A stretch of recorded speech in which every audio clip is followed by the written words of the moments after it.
tutela al doctor Orlando Santillán.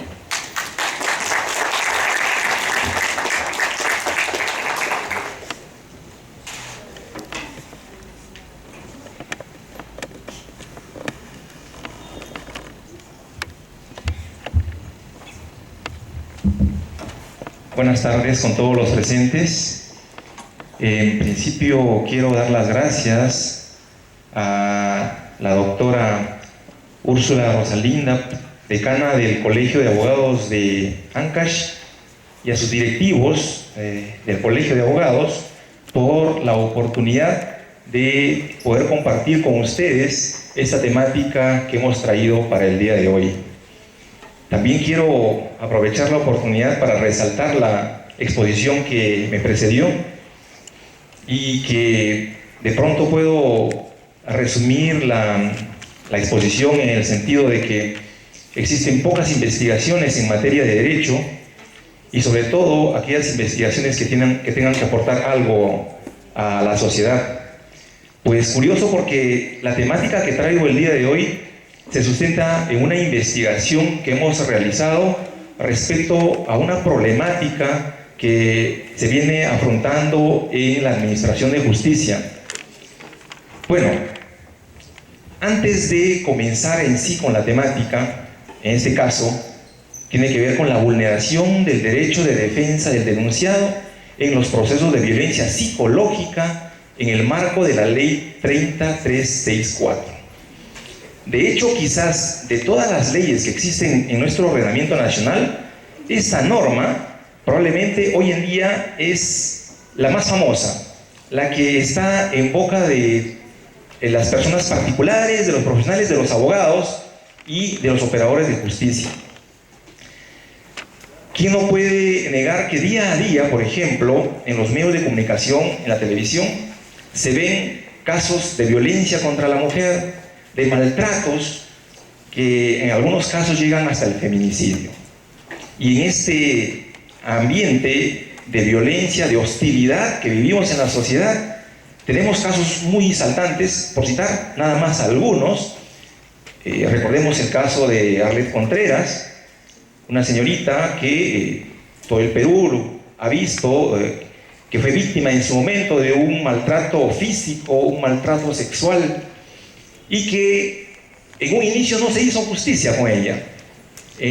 Cuando planteó la denuncia en la ciudad de Ayacucho, lo archivaron hasta en 2 oportunidades dicha denuncia, a pesar de la notoriedad del caso, que todos, aun cuando no fuesen abogados, se daban cuenta que la agresión había sido por demás excesiva, por demás grave. Pues bien, ella, ante este marco de injusticia que se vivía en Ayacucho, ¿qué es lo que hizo? Solicitó un cambio de jurisdicción del proceso y lo llevó a la ciudad de Lima. Igual en la ciudad de Lima tuvo muchos inconvenientes, pero hace meses atrás recién quizás, digamos, se hizo justicia porque ya se sentenció a este agresor a 12 años de pena privativa efectiva. Y así como este caso, por ejemplo, tenemos un caso también por ahí sonado que en los medios de comunicación ha sido bastante resaltado, el caso del periodista Luis Dabelius, un trabajador del diario El Comercio, que fue denunciado por violencia psicológica. Ante esta denuncia, el diario El Comercio inmediatamente lo separó de la empresa, lo sacó del trabajo. Ahora bien, en este caso, ni siquiera existía un proceso en curso, ni siquiera existía un dictamen, menos una sentencia, pero bueno, la empresa, como quiera, que es un medio de comunicación muy importante en nuestro país, por el hecho de demostrar en todo caso que estaba coadyuvando en esta lucha contra la violencia contra la mujer, pues inmediatamente lo sacó del trabajo. Y citamos un caso más reciente, el caso del alcalde de La Victoria, George Forsyth, quien, como sabemos, contrajo matrimonio antes de su elección y luego se separó, y luego de 3 meses de la separación, la esposa lo denuncia por violencia psicológica.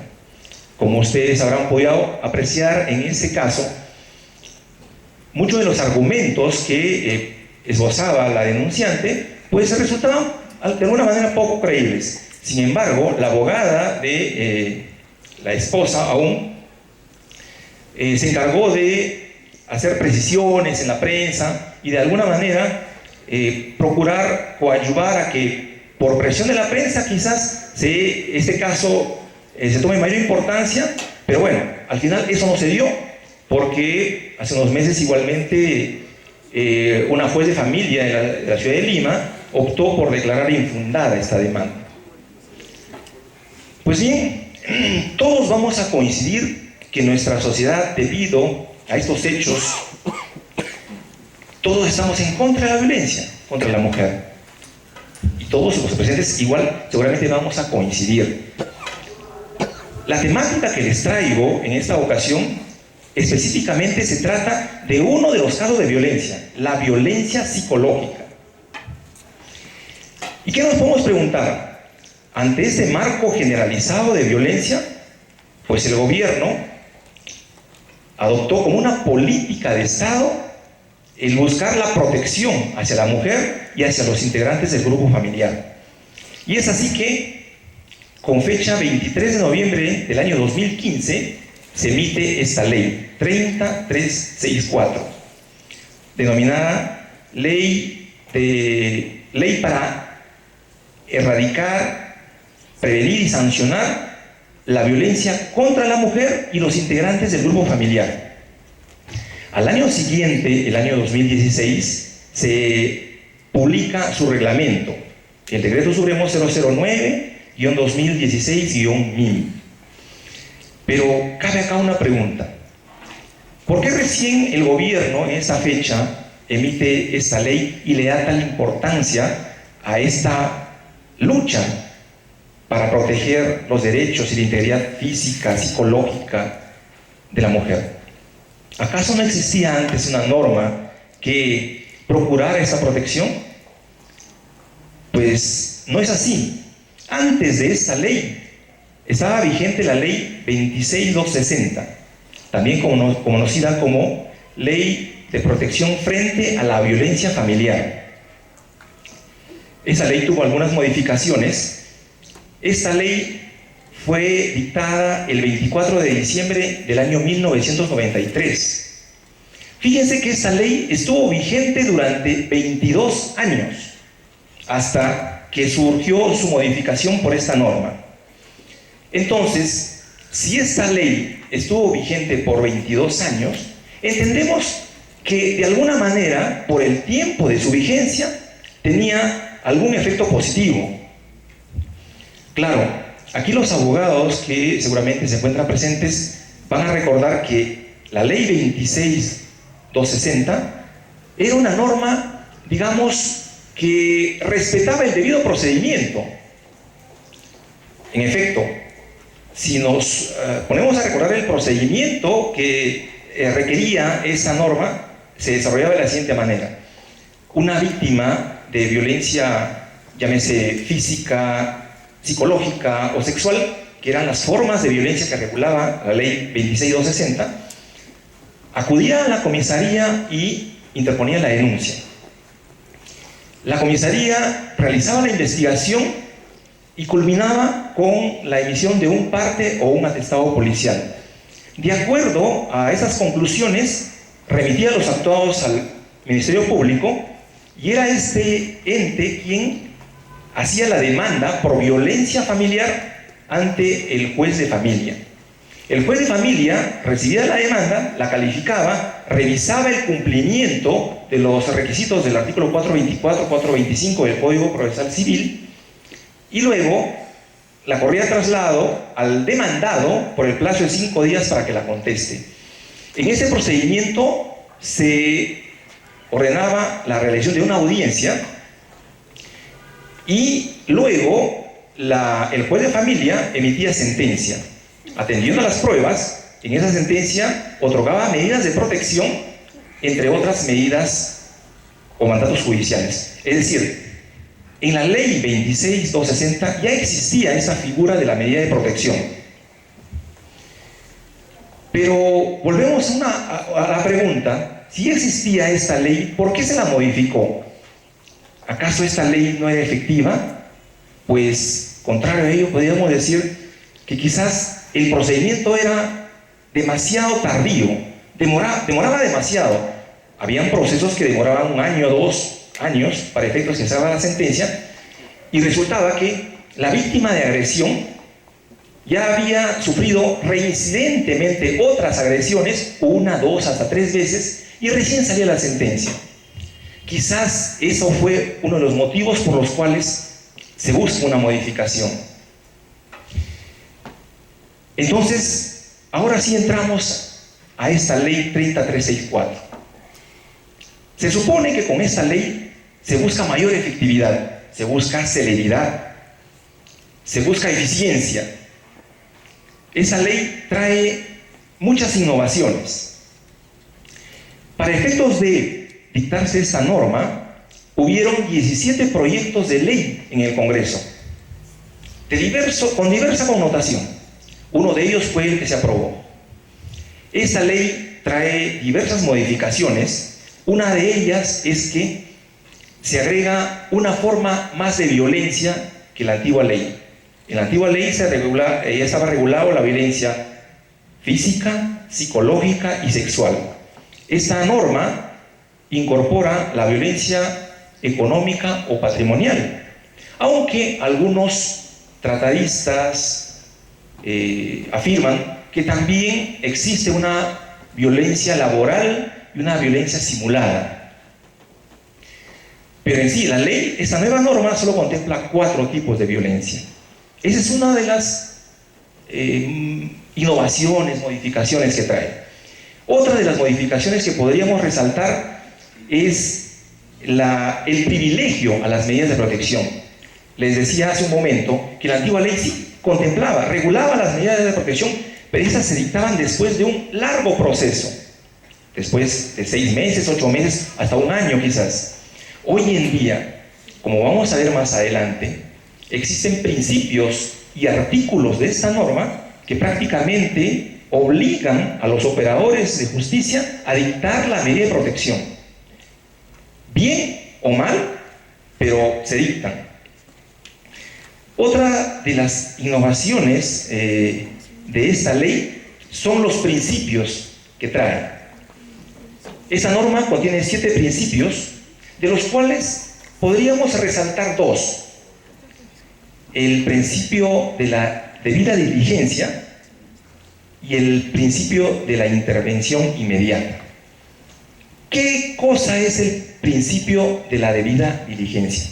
La norma señala que el Estado adopta sin dilaciones, dice, sin dilaciones, las políticas necesarias a fin de prevenir, erradicar y sancionar todo tipo de violencia contra la mujer y los integrantes del grupo familiar.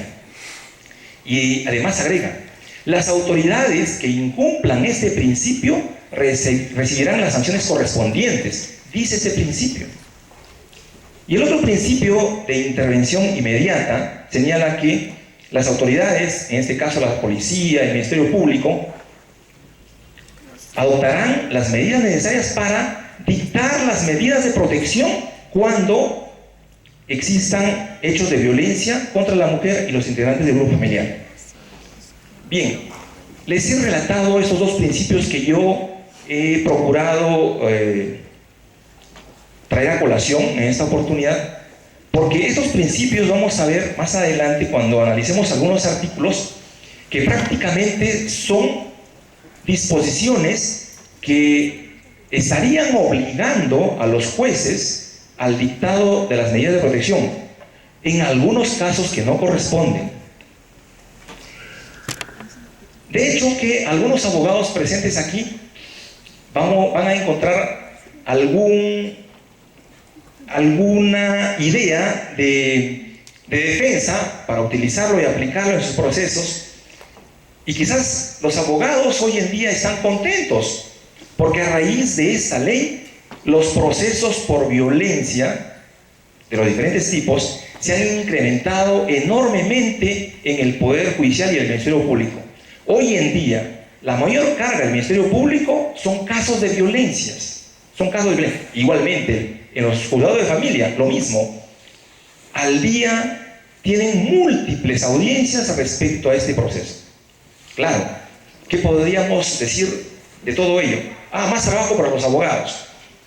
Pero no tanto es así, porque de pronto, como quiera que está publicada esta norma, no hay mucho argumento de defensa para los abogados, que van a defender, obviamente, al presunto agresor. Y digo presunto porque así hay que calificarlo desde un inicio. Sabemos que los que están siendo formados en derecho y los abogados, que ese principio de la presunción de inocencia debe primar en cualquier proceso.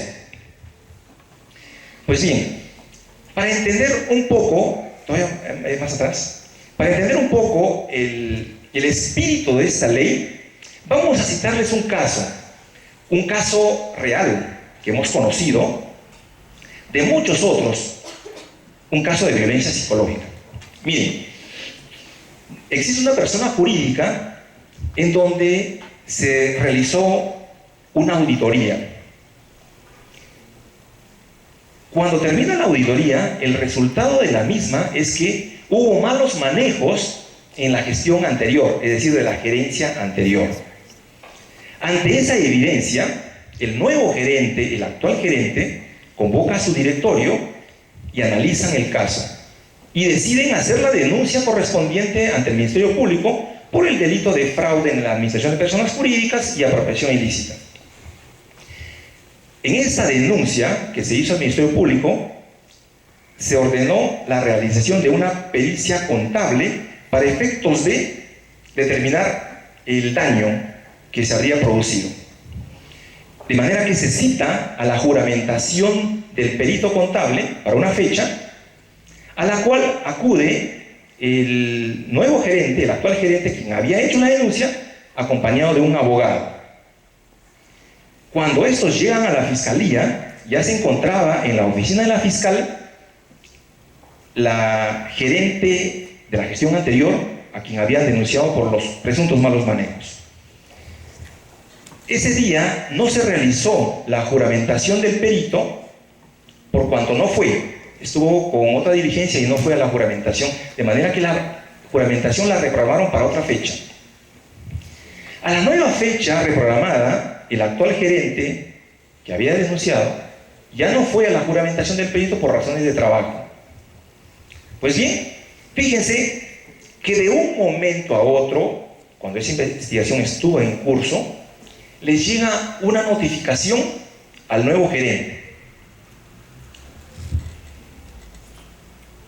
La notificación era por una denuncia por violencia psicológica.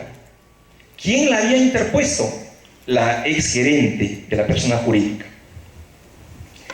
¿Y cuáles son los hechos por los que había denunciado la exgerente? La exgerente señaló que aquella primera oportunidad que se iba a dar la juramentación del perito, que en la oficina de la fiscal, el actual gerente le habría hecho un gesto de desprecio y al mismo tiempo habría hecho un gesto de escupir al suelo. Ese es un primer hecho de la denuncia de la exgerente. Pero no solamente allí, sino también en la segunda oportunidad de la reprogramación, donde tenía que juramentar el perito, señala que el gerente actual habría acudido a las instalaciones de la fiscalía y que por el solo hecho de haberla visto, nuevamente habría hecho el gesto de desprecio hacia ella y habría hecho un gesto de escupir al suelo. Ese es el sustento de la denuncia de la exgerente. Pero veamos cosas puntuales con respecto a esta denuncia. Cuando se hizo la evaluación psicológica de la exgerente, hoy ya denunciante, bajo el marco de esta ley, porque denunció por violencia psicológica, se hizo el examen psicológico por parte de la psicóloga del equipo multidisciplinario del Poder Judicial y resultó que la denunciante no tenía afectación emocional. De manera que con esa prueba, su denuncia iba a ser declarada infundada, se iba a archivar. Pero ella inmediatamente, ¿qué es lo que hizo? Como el resultado del informe psicológico fue desfavorable, se fue y se hizo una pericia de parte. Se fue a un psicólogo particular y se hizo un examen. Obviamente que ese examen iba a traer como resultado que sí estaba afectada emocionalmente. Sin embargo, hubo una observación a ese examen en el sentido que la denunciante, la exgerente, cuando narra los supuestos hechos, ella agrega hechos que no habían sido objeto de su denuncia inicial. Por ejemplo, que la supuesta agresión no solamente era las que les he mencionado, sino también en cada oportunidad que el actual gerente le encontraba en la calle a la exgerente, igual dice que la insultaba con palabras soeces y todo ello. Pero que además, en una oportunidad, se levantó la camisa y el cinto y le mostró un arma de fuego. Hechos nuevos, que no habían sido objeto de la denuncia. Y con esos hechos nuevos, la psicóloga de parte obviamente le hace el informe psicológico a su favor. Pero bien, este caso que les narro, hay algunos antecedentes importantes que los abogados seguramente presentes van a entender que estos hechos que les voy a comentar de alguna manera van a corroborar la deficiencia que tiene esta norma respecto al derecho de defensa. Fíjense, el actual gerente, cuando les mencioné que fue notificado de esa denuncia, la notificación se le hace bajo puerta. Es decir, no se le entrega de manera personal la notificación. Desde ahí, por ejemplo, ya existiría una vulneración al debido proceso en su vertiente del derecho de defensa. Porque como sabrán algunos, en el marco del artículo 160 y 162 del Código Procesal Civil, tiene toda una exigencia respecto a la notificación, ya sea al demandado, y en este caso al denunciado. Entonces, se le notifica bajo puerta, no se le notifica de manera personal a él. Este actual gerente domicilia en un condominio, y fue una suerte que alguien que también vive en el condominio lo conoce, quien recogió la notificación y se lo entregó. Esa notificación se le hace al actual gerente a las 10 de la mañana de un día lunes, y la audiencia era para el mismo día a las 3 de la tarde. Adicionalmente a ello, la notificación que se le deja al actual gerente es básicamente la cédula y la siguiente hoja donde se señala fecha y hora de audiencia, nada más. Es decir, cuando el actual gerente recibe la notificación, él no sabía por qué motivo le están denunciando, o cuál es el sustento de la denuncia. Yo ya les anticipé, pero en ese momento el actual gerente no lo sabía. Y fíjense, de acuerdo a las investigaciones que hemos realizado, la gran mayoría de procesos sobre violencia psicológica, ojo, hago esa aclaración, se dan con esta modalidad. Es decir, al denunciado no se le notifica los hechos en los cuales se sustenta la denuncia. Y entonces, ante esta situación, ¿qué tiene que hacer el denunciado? Imaginemos que sea un particular. Si es un particular, tendrá que conseguirse un abogado. Si se le notificó en la mañana, 10 de la mañana, y la audiencia a las 3, imagínense irse a buscar un abogado. De repente conoce a uno. Claro, ahí nos trae a colación algo que siempre le decimos a los clientes. Mira, en esta vida, en esta sociedad, las personas deben tener dos profesionales de confianza. Un médico y un abogado. Porque claro, no hay abogado que se aprovecha de las circunstancias. Si ese caso, imagínense, le llega, oye, no, pero yo tengo una audiencia a esa hora, tendría que dejar, en realidad no tiene nada. Sin embargo, le dice eso porque es algo inmediato, es algo de urgencia que surgió. Y entonces, obviamente, le va a cobrar más caro, seguro, que debería cobrar. Pero bueno, en efecto, si un particular no conoce un abogado, pues irá a buscar a cualquier abogado por ahí, con la idea de tener suerte, de conseguir un buen abogado. Y aun cuando lo encuentre, les mencioné hace un momento que no le va a servir de nada, porque al igual le va a llevar los papeles al abogado y le va a llevar solamente la cédula de notificación y la hoja donde figura la fecha y hora de audiencia. Tampoco el abogado sabe de qué se trata. Ahora, claro, el abogado luego llegará a un acuerdo con el cliente y dirá, bueno, ¿sabes qué? Me apersono y voy al juzgado a revisar el expediente. O sea, va a tener unos pocos minutos para revisarlo, pero ¿y qué más va a hacer? En ese transcurso de tiempo tendrá que preparar la defensa, ¿no? Preparar documentación y pruebas, que es algo bastante difícil. Pero en ese marco es el que se está dando esta norma. Esa es la realidad de estos procesos de violencia psicológica. Pues bien, entonces para ir conociendo un poco la problemática, vamos a ir analizando algunas diapositivas que hemos traído. A ver. Bien.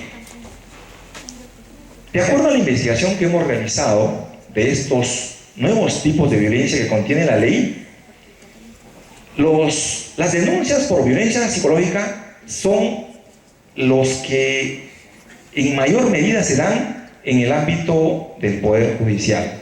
Son el 80% de los procesos que se están ventilando hoy en día, tanto en el Poder Judicial como en el Ministerio Público.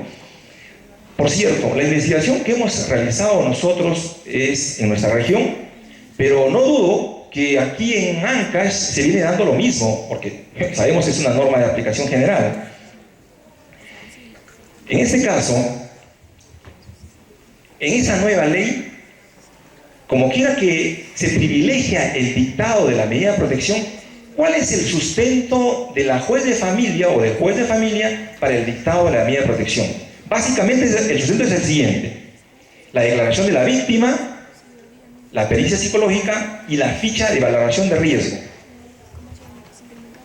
¿Qué es la ficha de valoración de riesgo? Este es un documento nuevo que ha sido incorporado con esta ley.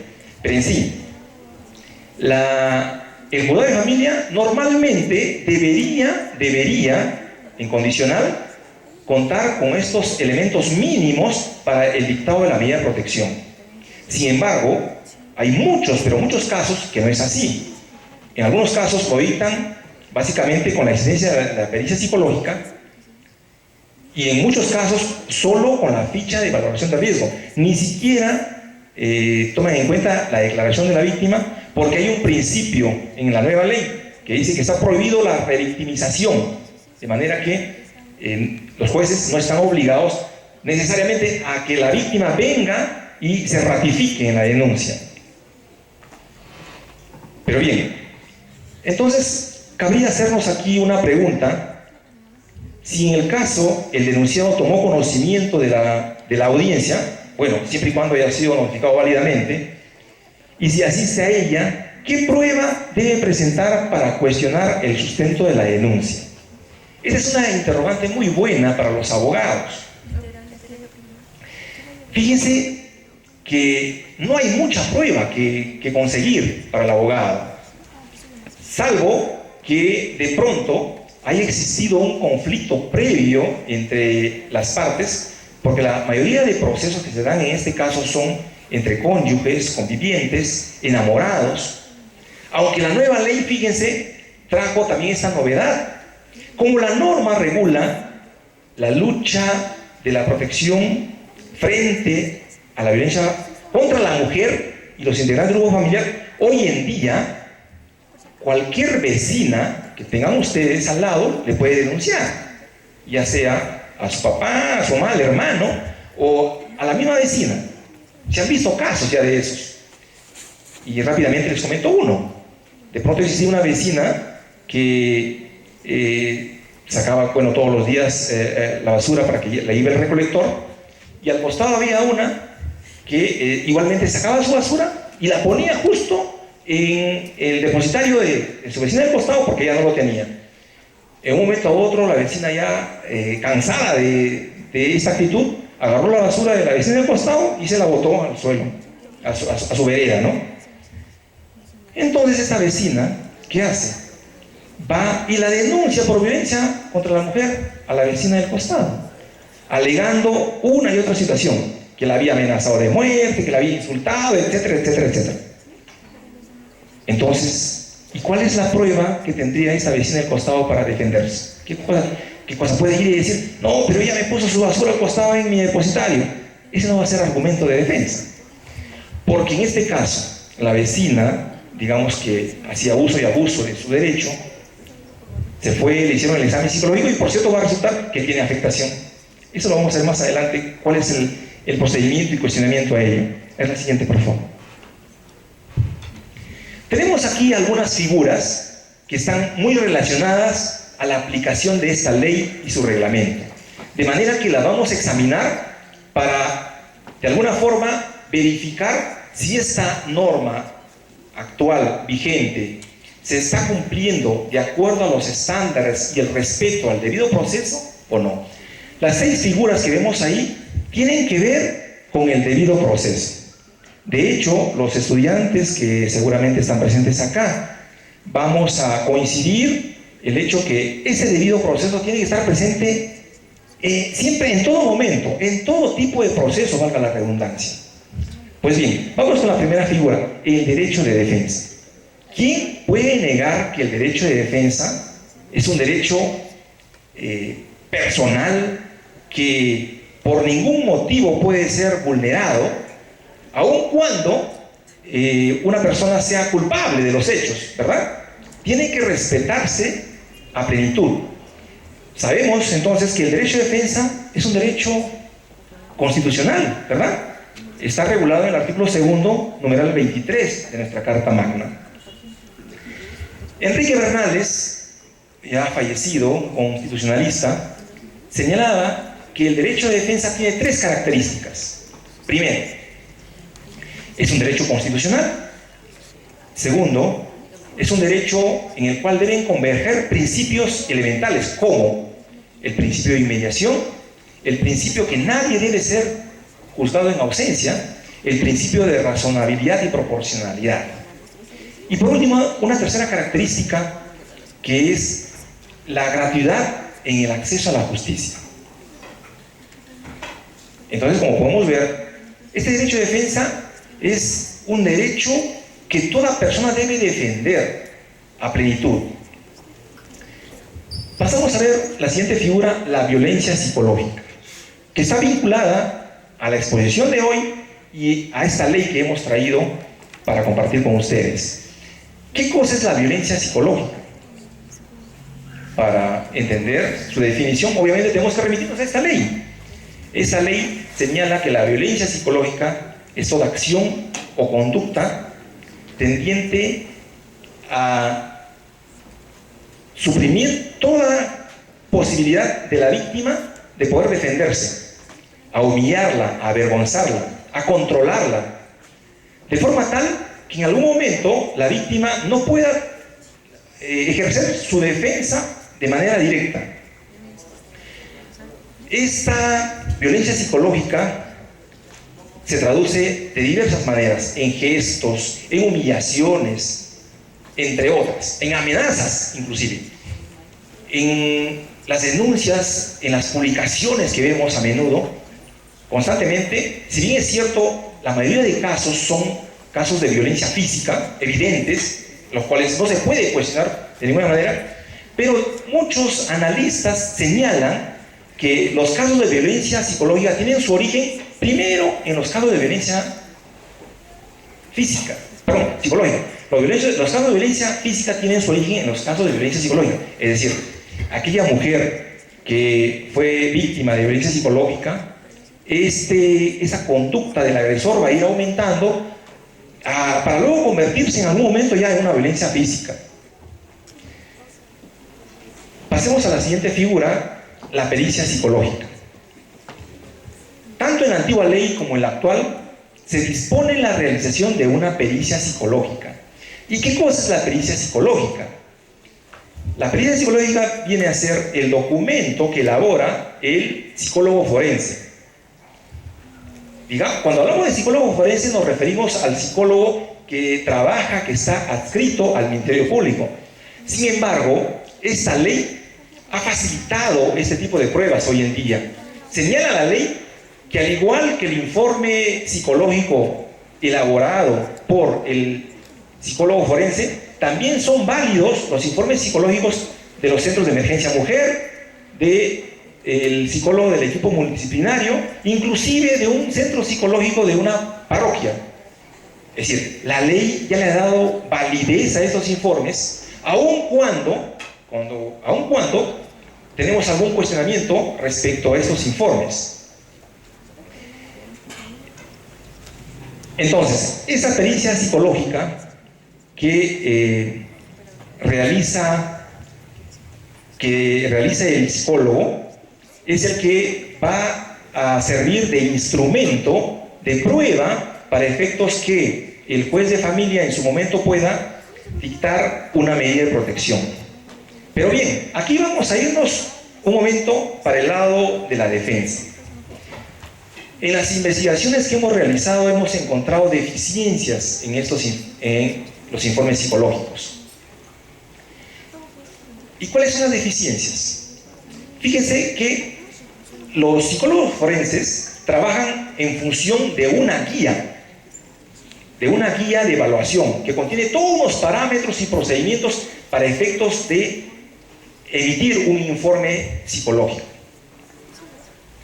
Sin embargo, aun cuando la ley ha facilitado la elaboración de esos documentos, en el Centro de Emergencia Mujer, en los equipos multidisciplinarios, en la parte de la psicología y en las parroquias, no se trabaja en función de esa directiva del Ministerio Público. De manera que ese informe psicológico tiene ciertos cuestionamientos. Y también cuestionamos el informe psicológico por lo siguiente, que hemos podido advertir esta situación. ¿Cómo es que se llegan a las conclusiones, a las recomendaciones en el informe psicológico? Hemos visto que, si bien es cierto, aplican ciertos procedimientos en el informe, normalmente los psicólogos de los equipos multidisciplinarios y de los centros de emergencia mujer emiten sus informes en virtud de la narración que hace la víctima. Básicamente la narración. ¿Y quién puede negar el hecho que una supuesta víctima va a ir al examen psicológico y va a exagerar los hechos? Se han visto muchísimos casos de estos. Les doy un ejemplo. Ustedes saben que en las relaciones de pareja no siempre va a funcionar una forma ideal como quisiéramos todos. De pronto se da una separación, hay hijos de por medio, y claro, uno de ellos seguramente demanda la tenencia del menor, ¿verdad? Se judicializa la tenencia. En este caso, digamos que la madre es la demandante y es la que planteó la tenencia. Se ha visto un caso de eso, por ejemplo. Y como quiera que va a buscar pruebas a su favor, y obviamente tiene un abogado que la asesora y conoce el espíritu de esa ley, y le va a decir, ¿sabes qué?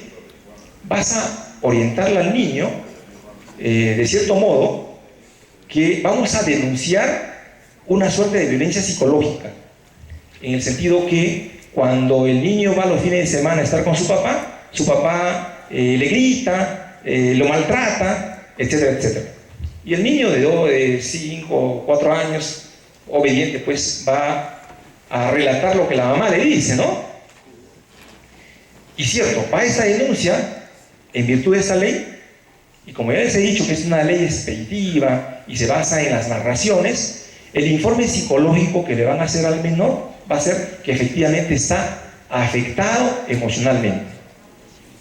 Y ahí está una prueba, y esa prueba se la lleva al proceso de tenencia. ¿Cómo creen ustedes que va a resolver el juez o la juez de familia esa tenencia? Ahora la madre, seguramente, ¿no? ¿Es una prueba que se sustenta un hecho real? No. Pero hoy en día esa ley se está trabajando de esa manera, con este tipo de pruebas que en verdad no tienen la credibilidad suficiente. Pasemos a la otra figura, la ficha de valoración de riesgo. Le decía hace un momento que esa ley 3364 trae como una novedad esta figura, la ficha de valoración de riesgo, que no existía con la antigua ley. ¿Y qué es la ficha de valoración de riesgo? Básicamente es un cuestionario donde se llenan ciertas interrogantes. ¿Y quién llena la ficha de valoración de riesgo? Esa es la gran pregunta. Hoy en día, Los encargados de llenar la ficha de valoración de riesgo son los policías en las comisarías que están a cargo de estas denuncias, y luego en los juzgados de familia los secretarios judiciales. ¿Y en base a qué llenan la ficha de valoración de riesgo? En base a la narración de la supuesta víctima.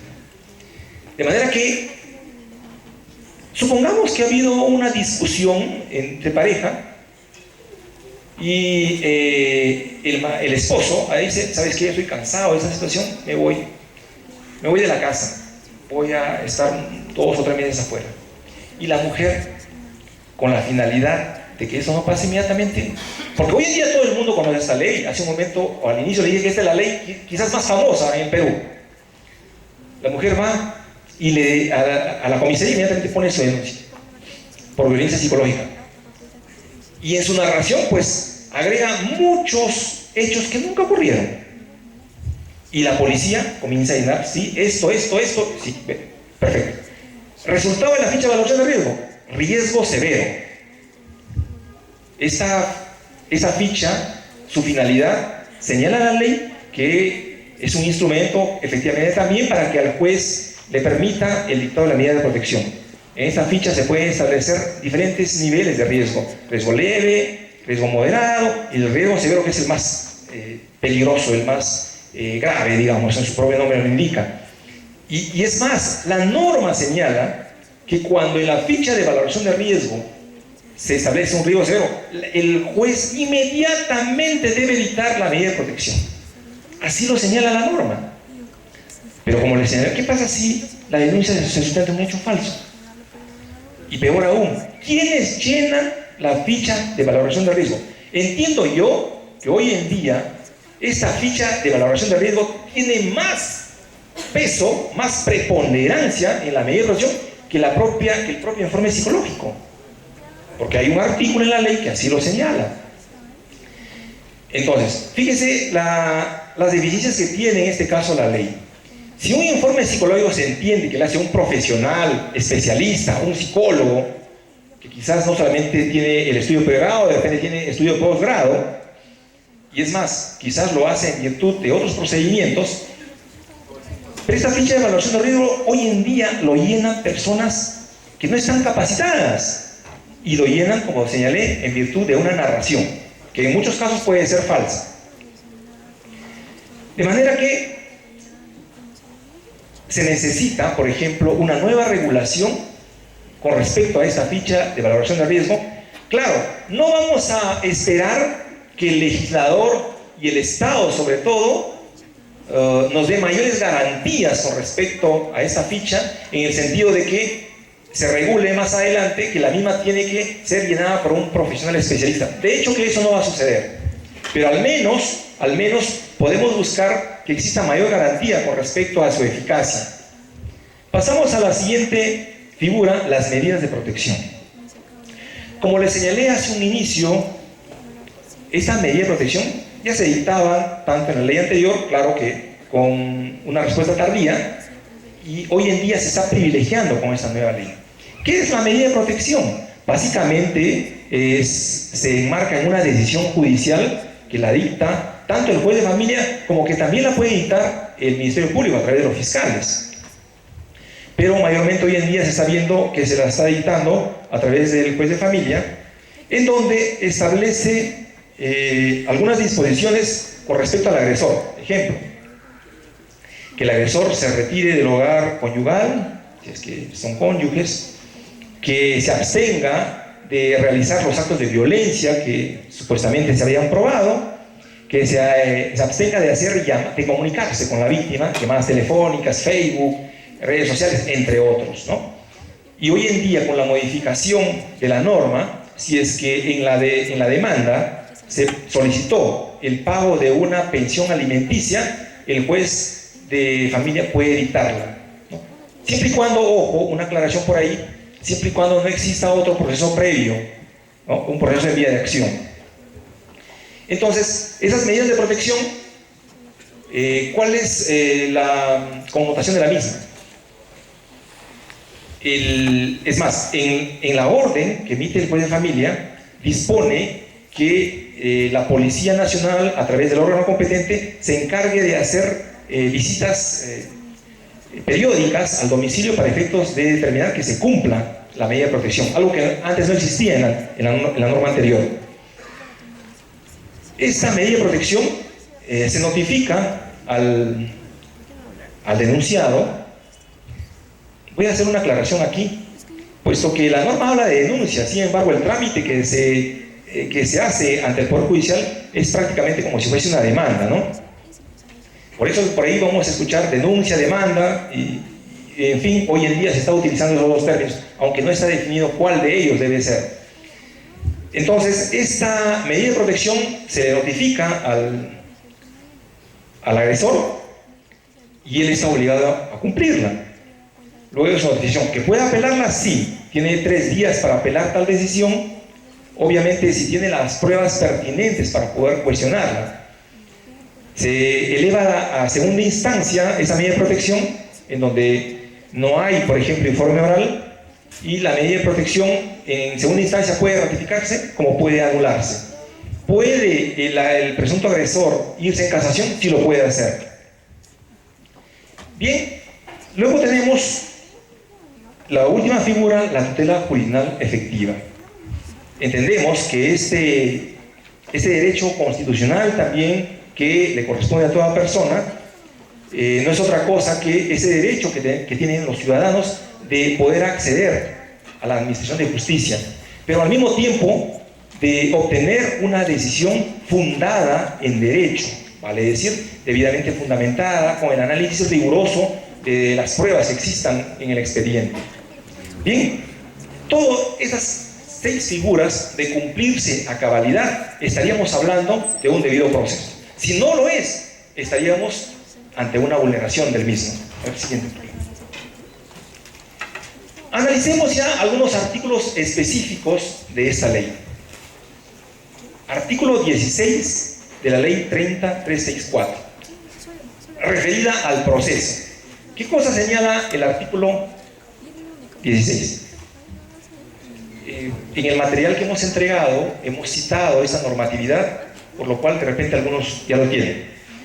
Señala que en el plazo máximo de 72 horas a la intervención de la denuncia, el juzgado de familia o su equivalente procede a evaluar el caso y resuelve en audiencia oral la emisión de las medidas de protección requeridas que sean necesarias. Fíjense que el juzgado de familia se le impone un plazo máximo.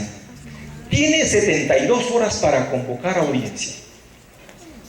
Puedo decir yo, desde una opinión personal, que quizás sea esta imposición la que hoy en día está ocasionando que se produzca la vulneración del derecho de defensa de los denunciados. Imagínense si antes, en cualquier proceso normal, pues pasan días y días hasta que se notifique, ¿verdad? No, en estos procesos no, solamente tiene 72 horas el juzgado para convocar a la audiencia. Y es por eso que las notificaciones se las dejan bajo puerta. No se cumplen con la garantía mínima de entregárselos personalmente. Pero nadie se ha preocupado por esto. El legislador no se preocupó por esto. Esa norma fue dictada de tal modo que lo que se busca es el principio de inmediatez, el principio de intervención del juzgado. Entonces, no se ven cuestiones necesarias para un debido proceso. Tampoco se notifica los hechos en que se funda la denuncia. De manera que el denunciado no puede conocer por qué se le está denunciando. Entonces, se requiere una modificación de esta norma para efectos que el proceso sea un proceso donde se respete justamente, para la redundancia, el debido proceso. Hoy en día no sucede eso. Siguiente, por favor. Luego tenemos el artículo 35 del reglamento de esa ley, el Decreto Supremo 09-2016-1000, respecto a la audiencia. El juzgado de familia miren lo que dice, puede realizar audiencia con la sola presencia de las víctimas o sin ellas. ¿Qué cosa pueden entender los estudiantes de Derecho con esa primera redacción? Los abogados. Dice, puede realizar la audiencia con la sola presencia de la víctima o sin ella. Es decir, aquí no importa pues si el denunciado va, aquí no interesa. Entonces podemos entender que no importa pues cómo se le notifique, ¿no? Porque no importa que vaya. Pero así está la norma hoy en día, fíjense. En caso que las circunstancias lo ameriten, dicta las medidas de protección o cautelares correspondientes en el plazo de 72 horas. Cuando el juzgado lo considere necesario, entrevista a la persona denunciada. Claro, ya esta es una potestad que se le ha dado al juez de poder evaluar si es que el denunciante o la denunciante ratifica o no su denuncia. A ver, siguiente, por favor. Pero veamos qué cosa dice el numeral 35.2 del reglamento. Si la persona denunciada asiste a la audiencia, se le tiene por notificada en el mismo acto, de conformidad con el artículo 204 del Código Procesal Civil. Preguntas aquí. ¿Cómo quieren que el procesado asista a la audiencia si no se le notifica correctamente? Se ha visto muchos casos que el denunciado no sabe de la audiencia, no sabe porque se le dejó bajo puerta y ni siquiera cumpliendo los procedimientos legales, ¿no? Si asiste a la audiencia, se le da por notificado en ese acto. Ahora bien, señalaba antes, aun cuando se le hubiese notificado válidamente y no consigue abogado, ¿para qué va a ir a la audiencia? Solamente a recibir la orden de medida de protección, nada más.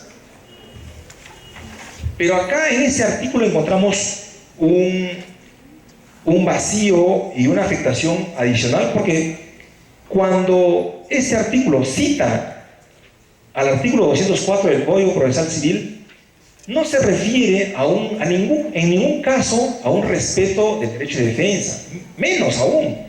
Ese artículo 204 del Código Procesal Civil se refiere a la notificación del demandado, en este caso,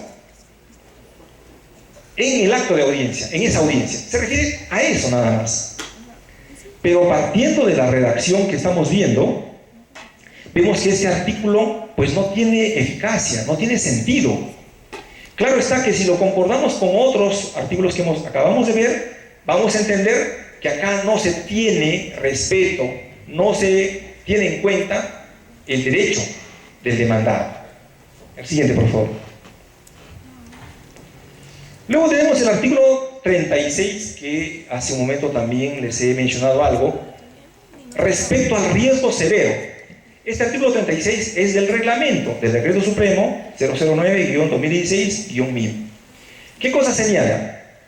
Recibido un caso de riesgo severo, de acuerdo a la ficha de valoración de riesgo, el juzgado de familia adopta de inmediato las medidas de protección o cautelares que correspondan a favor de las víctimas.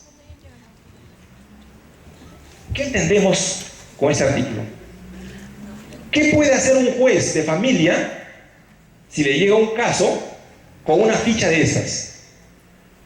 ¿Qué creen que va a hacer el juez? Inmediatamente va a dictar la medida de protección, aun cuando de repente no corresponda.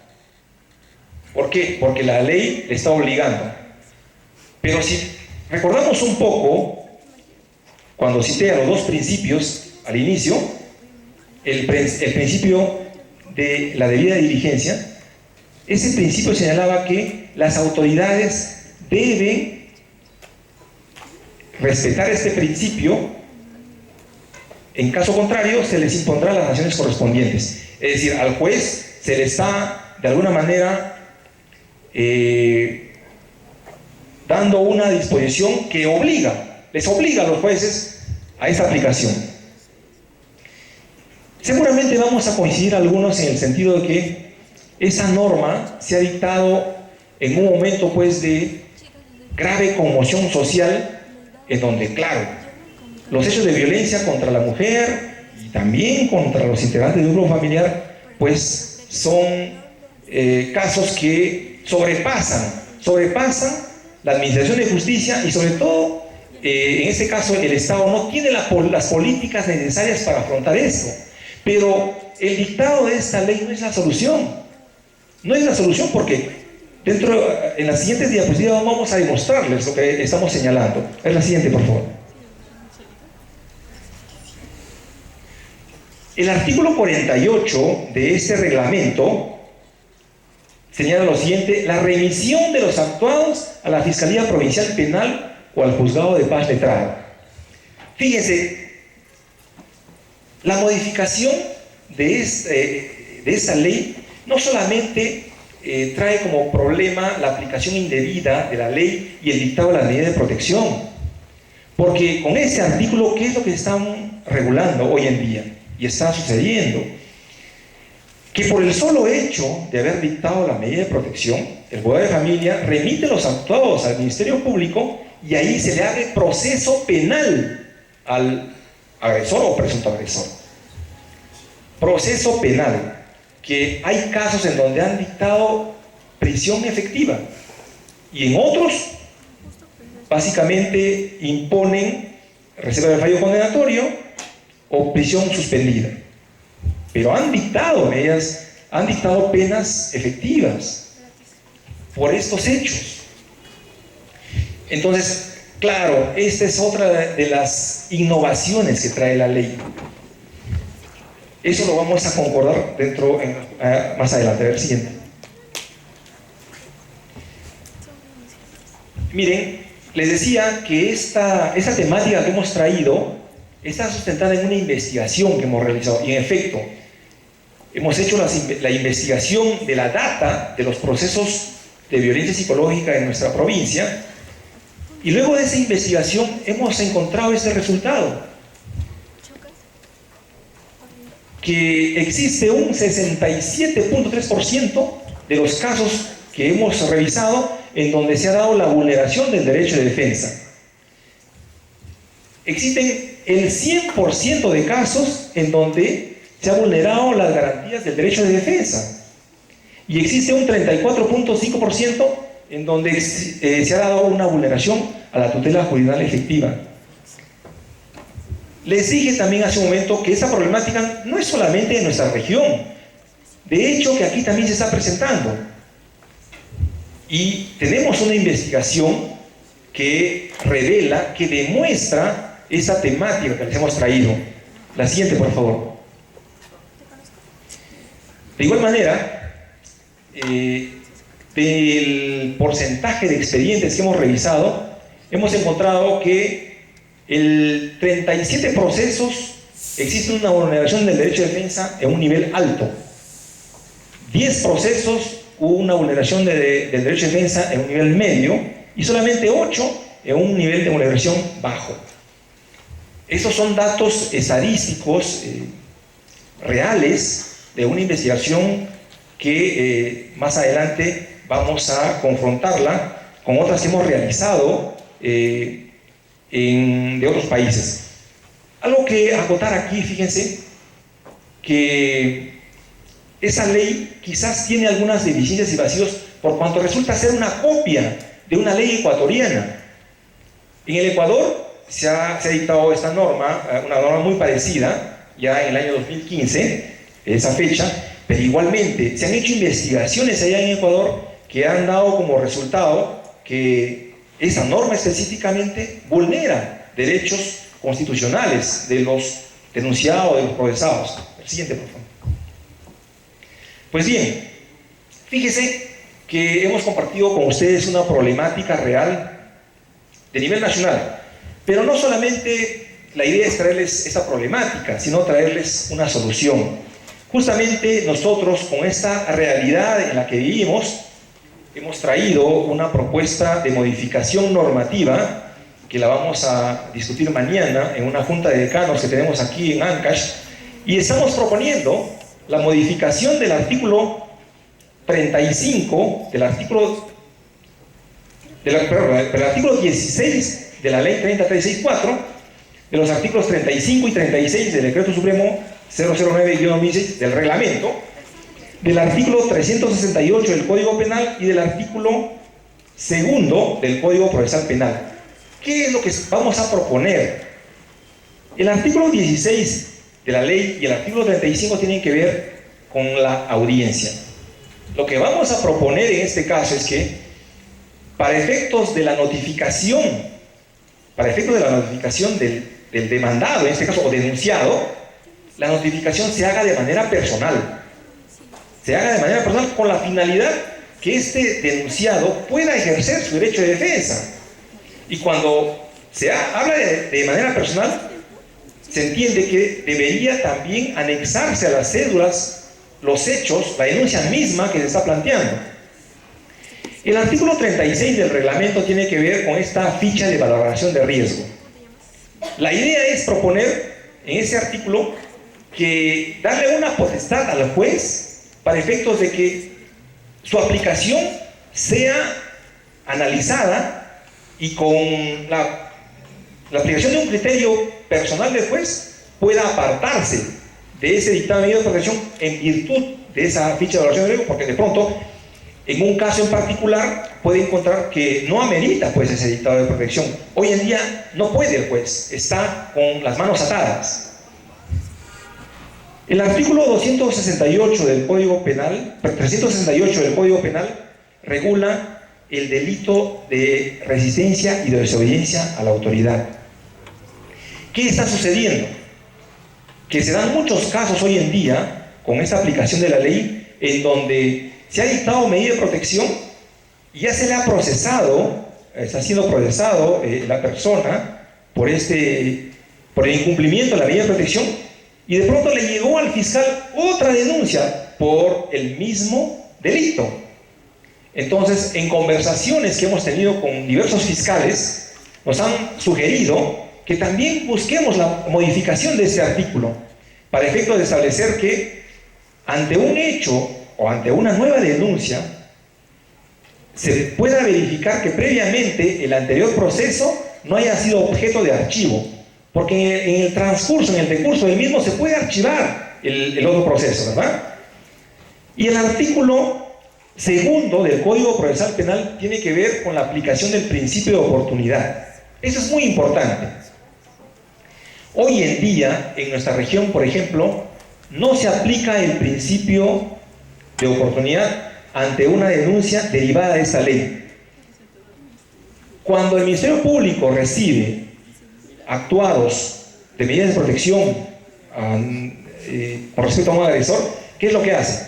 Abre investigación por el delito de lesiones leves, artículo 428B, me parece que es. Entonces, hay diversos delitos en donde deben conocer que se puede aplicar el principio de oportunidad. En San Martín no se aplica el principio de oportunidad por cuanto hay un acuerdo de los fiscales para no hacerlo, aun cuando hay algunos que tienen el criterio de poder hacerlo, pero no lo pueden hacer. Entiendo, por ejemplo, que en la Libertad Trujillo sí se aplica. Hace poco, el año pasado, en noviembre, hubo un acuerdo plenario en Arequipa en donde se evaluó la aplicación de la reserva del fallo condenatorio y el principio de oportunidad.